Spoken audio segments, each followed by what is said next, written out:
friends, and welcome back to another video on TVBM. October 15th is Pregnancy and Infant Loss Remembrance Day. Today I'm going to be sharing with you my personal story. This video may come across as triggering to some, but the intent of this video is to bring about hope, encouragement, community, that if you or somebody else has gone through this, that you, my friend, are not alone. Please stay tuned as I share with you a very short clip of my personal journey.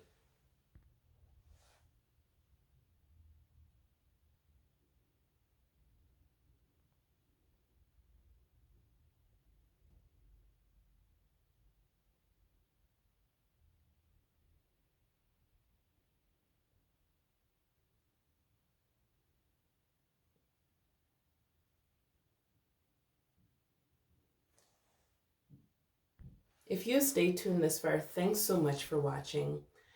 April 2021, April 17th and 18th, 2021. The days where I experienced the most unexpected thing I never thought I would experience, having a miscarriage.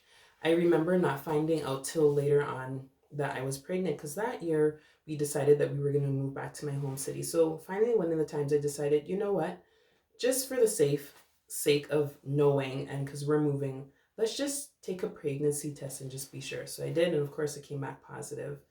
Um, so I am gonna say this for myself personally. I had no kind of I'm gonna say warning or red flags that something was going wrong during my pregnancy. I had done an ultrasound. I'm gonna go right to the point about a week before finding out that I had a miscarriage, and I had went into ER just because I had a stomach ache.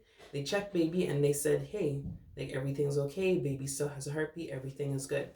So in between there, I had no bleeding, anything like that. And even if I did have some bleeding with my previous pregnancy, I also did experience that, and I carried full term and everything was okay.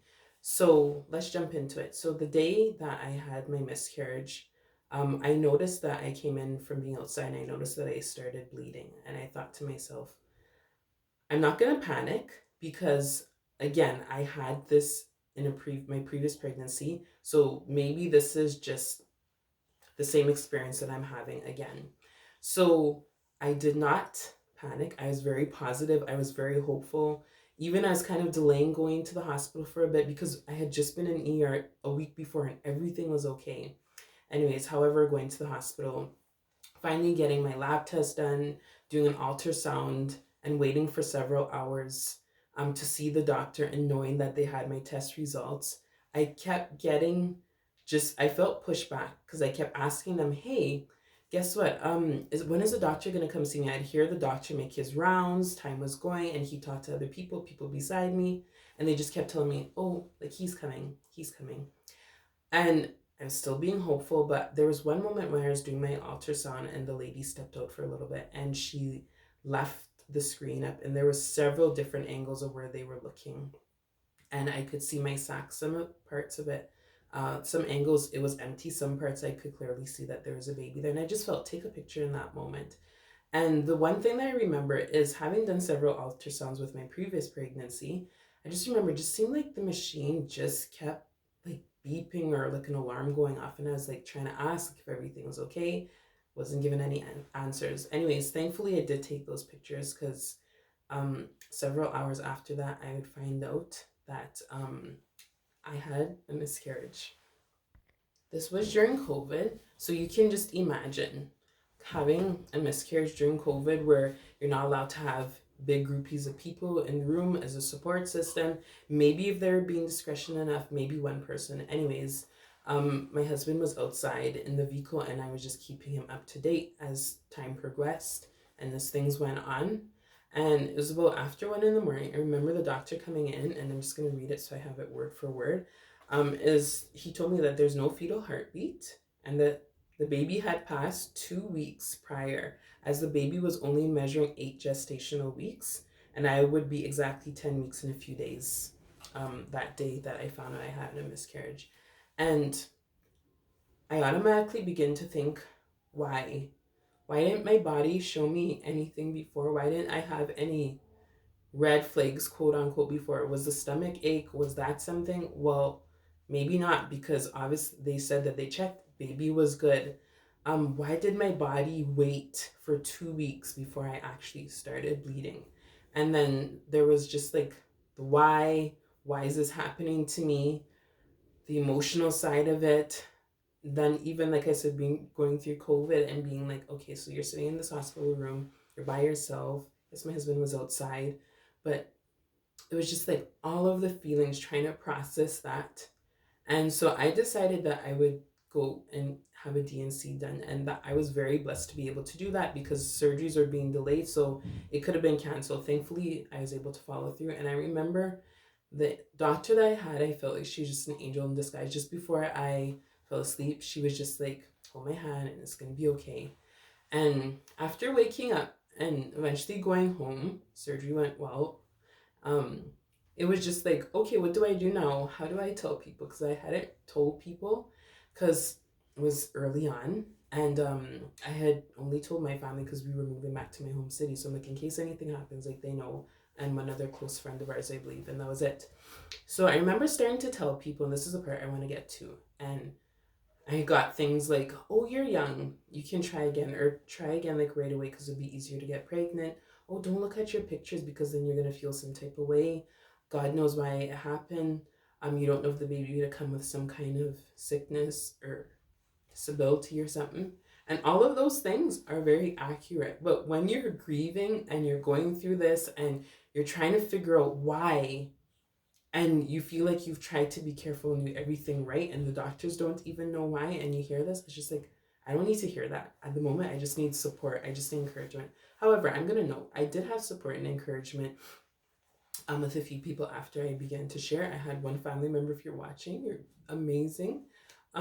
She checked with me so often, and I was able to just lay out my emotions because she'd been through it before. So she's able to relate. Like, she checked me so often.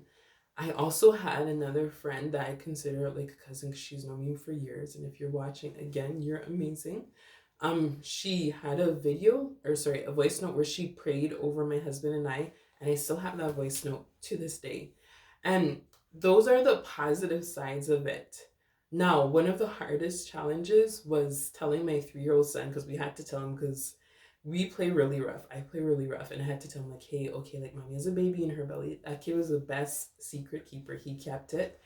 And it was seeing the disappointment and the frustration in his face one of the times when we went to do a balloon release, and we told him, okay, like, you can let your balloon go now. And he was just like, no. And it wasn't like that toddler sassy no, like, I'm not gonna do it. It was a no of pain and a no of like, I was hoping for a baby brother or sister, and now, like, I don't get that. So that was one of the things that was challenging. So I find a lot of people in our Black community, we don't share this very often unless you go through it and you decide to share and be like, oh, I had a miscarriage. Then you hear people saying like, oh yeah, mom had one, my sister had one, my auntie had one, oh, my cousin had one. Okay, so it does happen, but we tend not to talk about it. So I wanted to normalize sharing, because I also remember when I was on Instagram at the time, there was a couple and they went through and they would share so in depth, and it helped me. And then in turn, when I went through it, I actually wrote her and thanked her. I'm like, thank you for sharing, because like, it's helping me. You don't, just because you carried for a long term or short term or however long you carry, it doesn't discredit your experience. You still are a mother, even if it was your very first time carrying. Don't let anybody take that away from you and tell you how to handle dealing with it. I'll be honest, I did not want to get pregnant right away. I so glad actually that I didn't. I wanted to lose weight. I was very much needing to lose weight, and I lost a lot of weight, which I'm grateful for. I was like, if this ever happens again, I just want to be healthy and I wanted to heal. I even went through and I did therapy. I did grief therapy, which was amazing. I recommend it. And so I kind of put myself in a position to, if this ever does happen again, where I do get pregnant again, I want to be in a good mind. And I'm grateful I did. So I want to encourage you. It takes time to heal before just being like, oh, I'm gonna get pregnant again. Because you are gonna feel, you are gonna go through those emotions, however you choose to process it. But also, hopefully, I encourage you, take time to journal it, share your story with somebody, or if you're not ready to yet, just share it and write it down so that you are letting it out. You're not just in your own world or in your own shell, just trying to figure out how am I going to navigate it. You're not supposed to carry this alone. And it's tough and it's an emotional situation that you have to go through. And I just wanted to come on here and share. I don't want this video to be very long, but if you have been through this or you know somebody that's going through this, or maybe you have never been through it, sometimes the best thing you can do is just be a listening ear. Maybe that support system looks like taking somebody out for dinner, maybe going on walks with them, going on drives with them, just being there to answer your phone when they need to cry, scream, do whatever they need to do. And that's okay. And I'll also be honest with you, in that season, there was so many things happening in my life too. And I was upset with God. I was just like, I don't understand like why. But now looking back, 4 years in this year, I can honestly say like God really did know why. And he really did have our best interest in mind, because I don't know, maybe just at that time we of course he would have equipped us to handle whatever was coming our way. But I feel like I had to walk through this so I could really empathize. I feel I've always empathized with friends that have gone through this, but now that I've walked through it myself, I'm like, I get it. I can actually be like, hey, I've been there. I've done that. I'm not just saying, I get it. But no, this is actually my story too. So I just want to come on here and share, despite whatever um might have been your journey, you, my friend, are not alone. You're valued. You're a beautiful mother. And whenever you feel to, um, share your story, or don't be afraid to try again when you are ready to. It's okay to have a season where you don't want anything to do with pregnancy. Maybe you don't even want anything to do with kids. You don't want to, it's just hard because you're processing things. And don't let anybody say, that's strange, that's weird. It's okay. You're human. You're allowed to have your feelings. Anyways, I hope this video does encourage you. I did say it might be triggering.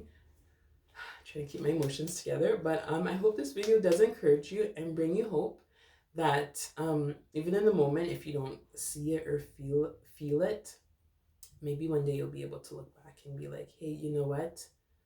I'm grateful that I was able to carry the life as far as I did, and this is my story, and I'm not going to be afraid to share it when I'm ready to.